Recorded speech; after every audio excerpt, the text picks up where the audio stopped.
इन्हें समझाने से कोई लाभ ना होगा। इस सल्तनत में हिंदू बेगम जोधा की बात नहीं सुनी गई। हम तो आम प्रजा हैं, हमारी कौन सुनेगा। अब तो एक ही रास्ता है भाइयों, या तो अपने आप को खत्म कर लो या इस सल्तनत को छोड़कर किसी दूसरे राज्य में चले जाओ।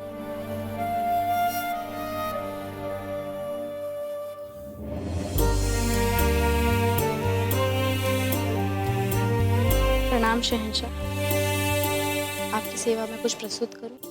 नहीं, बस हमें तन्हा छोड़ दो।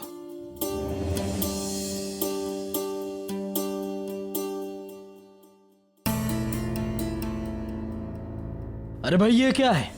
ये कोई खाना है? तीर्थ करना भरो ना पड़े तो ऐसे ही खाना खाना पड़ेगा।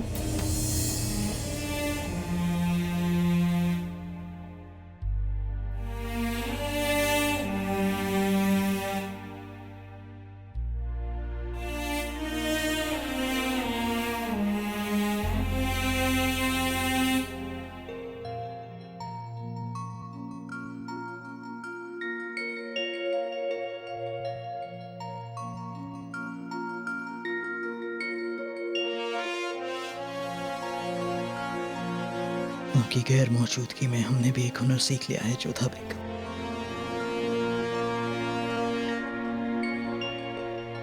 आपकी तस्वीर से बात करना।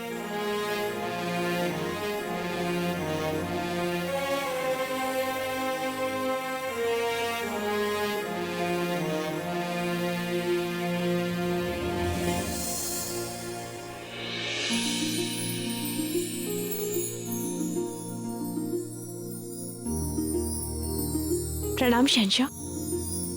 आदाब जोधा बेगम। आइए बैठिए। हमें एक बात समझ नहीं आती जोधा बेगम, क्या आप इन अशरफियों को इस पिटारे में क्यों रखती हैं? क्या है ये?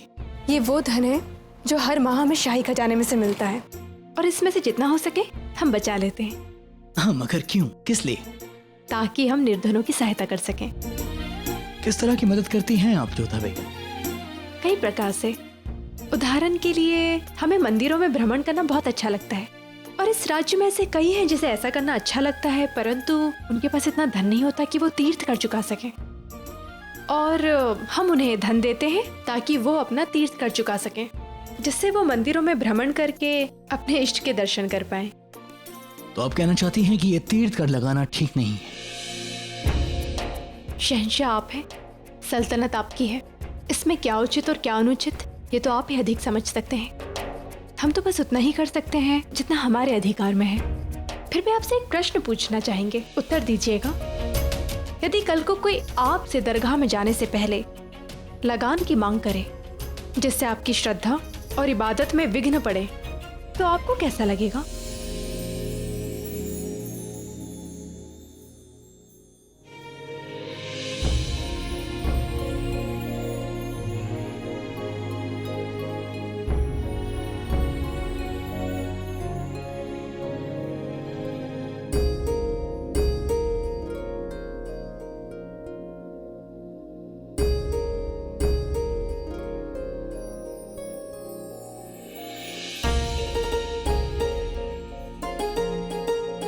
अब समझ में आया कि फतेहपुर सिकरी के सफर के दौरान आप हमें क्या समझाना चाहती थी जोधा बेगम, मगर हमने गौर नहीं की। इतनी अहम बातें आपके जानने के बाद ही हमें क्यों समझ में आ रही हैं जोधा बेगम? क्यों?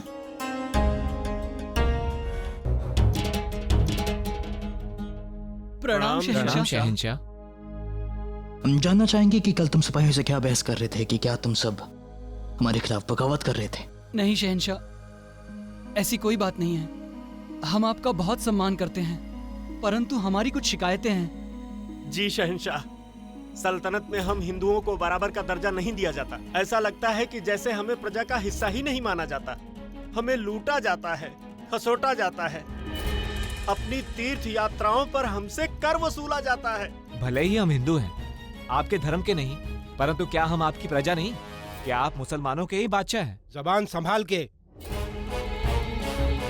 ये मत भूलो कि तुम शहंशाह के सामने खड़े हो। सदगुरु साहब, क्षमा चाहते हैं, परंतु हम जब भी शिकायत लेकर पहुंचते हैं, हमें ऐसे ही डांट फटकार कर मौन कर दिया जाता है। क्या यही न्याय है? नहीं, आज आप लोग खामोश रहेंगे और नहीं आपके साथ कोई नाइंसाफी होगी। आपको जो कहना है बेखौफ होकर कहिए, खुलकर कहिए। अब इससे अधिक क्या कहे शहंशाह। कई बार मन करता है कि इस जीवन को छोड़कर आत्महत्या कर लें या अपने पुरखों का घर छोड़कर किसी हिंदू राजा के राज्य में जाकर बस जाएं। क्या हिंदू परिवार में जन्म लेना ही हमारा पाप है? गुनाह तुम्हारा नहीं, गुनाह हमारा है।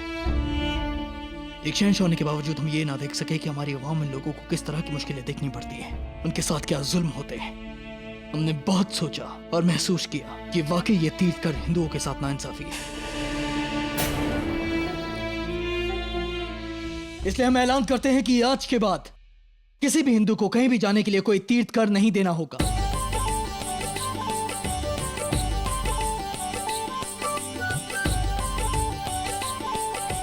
मगर शहंशाह ये रिवाज आज से नहीं सालों से है।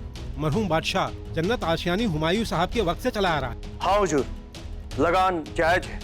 अदगा साहब, हमने आपको पहले भी कहा था और फिर से कहते हैं कि अगर कोई रिवाज सालों से चलता आ रहा हो तो इसका मतलब ये नहीं कि वो वाजिब है।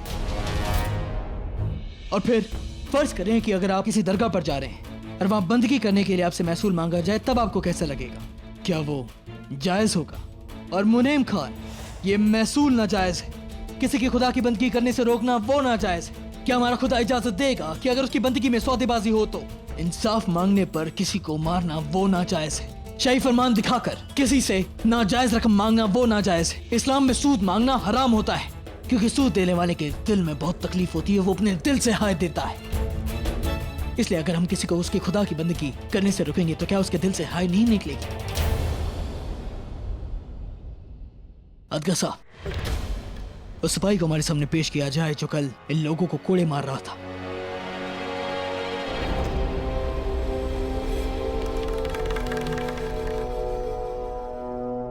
हम जानना चाहेंगे कि किसके हुक्म से तुम इन्हें कोड़े मार रहे थे। हम जानना चाहेंगे कि किसके हुक्म से तुम तय रकम से ज्यादा इनसे रकम वसूल कर रहे थे। हुजूर, ऐसा कुछ नहीं हुआ है। लगता है आपको गलत खबर मिली है। खामोश! हम वहीं मौजूद थे। तुम्हारी जानकारी के लिए हम तुम्हें बता देना चाहते हैं कि वो हम ही थे जिसने तुम्हारे कोड़े को रोका।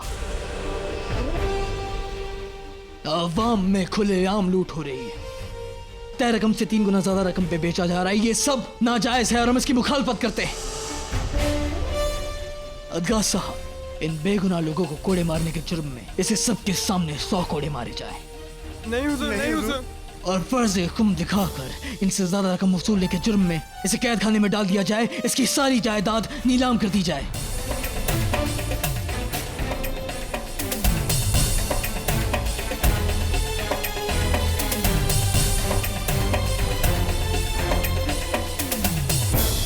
अदगा साहब, उस सौदागर को हमारे सामने पेश किया जाए जो कल बाजार में मुनाफखोरी कर रहा था। सौदागर को लाओ। शहंशाह का इकबाल बुलंद हो। जब तक तुम जैसे बेईमान लोग हमारी सल्तनत में होंगे, ना ही हमारा इकबाल बुलंद होगा, ना ही मुगल सल्तनत का।